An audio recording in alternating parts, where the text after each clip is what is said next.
what I'll cover is, and John asked me to talk about my experiences creating and then running for about 5, 6 years a federal government-wide community centered on complexity, specifically with I'll say a mission or a goal of making the the average federal government worker more complexity aware, complexity informed, and since I saw a term used earlier today in this session, complexity literate, it's the first time I've used that. But that was our goal.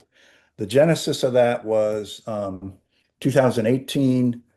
I was fortunate enough to get a paper up at UNIR's ICCS International Conference. I was there with a guy named Bill Glennie, who's extremely influential in the Navy.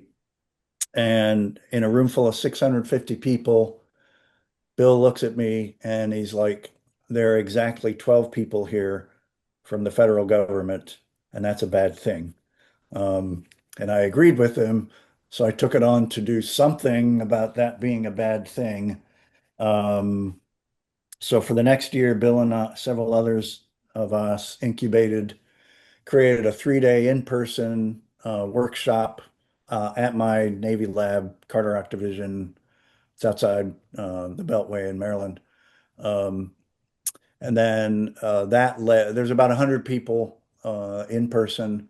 And then 6 months later, January 2020, we launched the FedGov Complexity Community.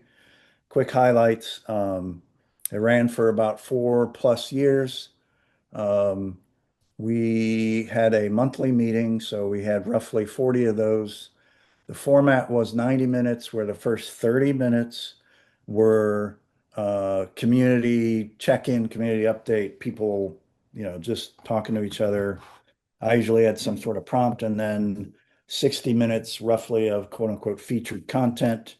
Many people who are at this conference that are relatively famous, at least in complexity land, have presented over the years. Um, and then I think, John, what you really wanted me to hone in on is my either experiences or findings or that kind of thing. So, what I would say is number one, some statistics. So the mailing list, the overall size grew to about 300 plus. Um, in our monthlies, we generally averaged in the 25 to 30 attendee range. We peaked occasionally if we had a famous person like Scott Page up around the 60 time frame.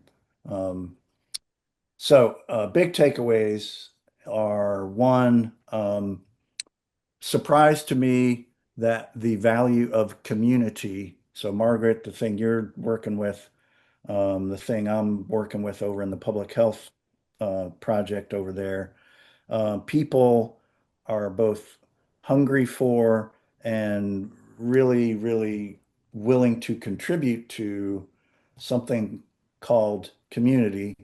Um, and that was one of the more rewarding findings for me.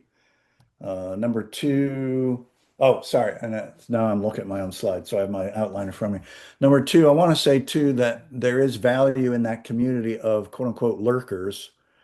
So I had a number of people who, as I was retiring or getting ready to retire, literally never attended a single meeting, but they found value, comfort in the knowledge that this was happening, even if they couldn't. And one of those people, totally unknown to me, was a high-ranking individual who literally was a lurker, but got me in front of the vice CNO and his staff um, to explain complexity because he thought it was, good stuff. Um, you've seen probably distribution profiles of community participation. There's the power users and there's everybody else. And turns out everybody's important. Um, so I was pleased with what we did, but I want to focus in on like either the call to action or the framing questions or what. So we never achieved what I wanted, which was self-generated, community-generated content at these monthlies. So my goal or vision was that people who are wrestling with a policy or whatever problem would say, I'm trying to bring complexity in, I'm trying to apply it, I need help, let me talk about it. That didn't happen that much. We settled into sort of bringing good speakers, but not necessarily doers. Um, the next big whatever learning was conveying this material is more difficult proportional to the level of seniority that you're trying to convey it to. So I found talking to early entry people, they could grasp it quite easily. Senior SES and flag officers um, had a big wall of willful ignorance, and that's my opinion.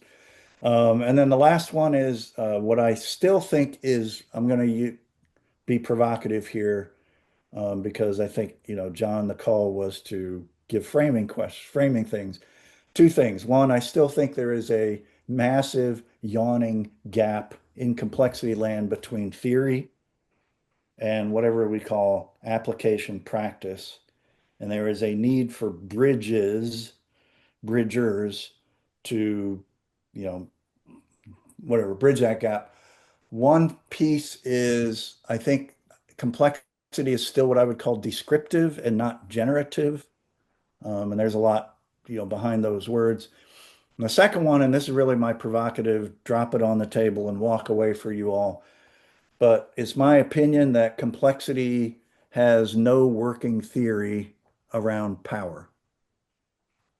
And you're not alone, or we're not alone. In my slides, I had a quote from Joseph Stiglitz talking about neoliberalism. So econ has the same problem, political science has the same problem. Um, but Stiglitz's quote about economics was neoliberalism was created with this idea that power was flat. Power didn't exist. There was no power, or rather, everybody had equal power. And because it was either blind, agnostic, or willfully ignorant around power, it allowed vast concentrations of power to sprout up. Um, so Garth, yeah, 30 seconds is good. yeah, so that's my leave behind is yawning gap between theory and application, descriptive, not generative yet, and no working theory around power.